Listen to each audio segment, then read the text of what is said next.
تر لابراتواري ازمویښت او له کیفیت څخه د ډاډ ترلاسه کولو وروسته د درېیمې ناحیې اړوند له دهمزنګ څخه تر کوټی سنګي یا میرویس میدان پورې د سړک دویمه یا وروستۍ طبقه قیرچارې پیل شوې. د کابل ښاروالۍ د برنامو پروژو د تنظیم ریاست د زیربنایي پروژو د څارنې امیر انجینر محمد حامد سادات په وینا د یا سړک قیرچارې د تخنیکي معیارونو په پام کې نیولو سره ترسره کیږي او د کیفیت د تضمین په موخه ټول کاریدونکي توکي تر کارونې وړاندې یو ځل په لابراتوار کې ازمویل کیږي. له دهمزنګ څخه تر کوټی سنګي یا میرویس میدان پورې سړک 3226 متره اوږدوالی او 10 متره سور لري چې تر اوسه یې 84 سلنه چارې مخته تللي دي. دا سړک په یوه اصلي او یوه فرعي لیکه کې د لښتیو پلو لارو، ګلدانونو، د څراغونو نصبولو، کرښو اچولو او د یوه معیاري سړک د نورو جزئیاتو په ګډون د جوړېدو په حال کې دی.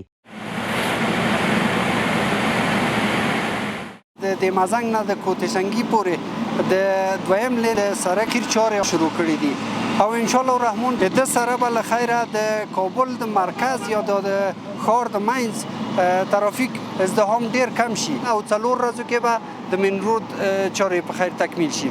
پروژه مذکور دارای دو خط حرکت که عبارت از سلو لاین و مین رود می باشد که در طول مسیر پیاده‌روها و بایسکل‌رو همچنان ساحه سبز موقعیت دارد. د یادونې وړ ده چې د پروژې د کیفیت تضمین د قرارداد یوه برخه ده. په همدې توګه د پروژې د چارو تر بشپړېدو وروسته د تسلیمۍ پر مهال د پروژو د کار کیفیت یو ځل بیا په دقیقه توګه ارزول کیږي.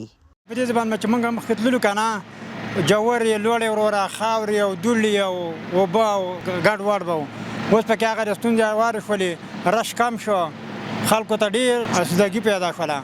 هغه سړکونه چې ښاروالۍ د خوا نه جوړیږي او پراخوي دا زموږ د آینده لپاره په ګټه تمام ده. بسیار مردم در مشکل بود، هیچ راه عبور مرور نبود، پیدا نمیشه. این از مردم از بالا می آمدن اینجا تیر میشدن.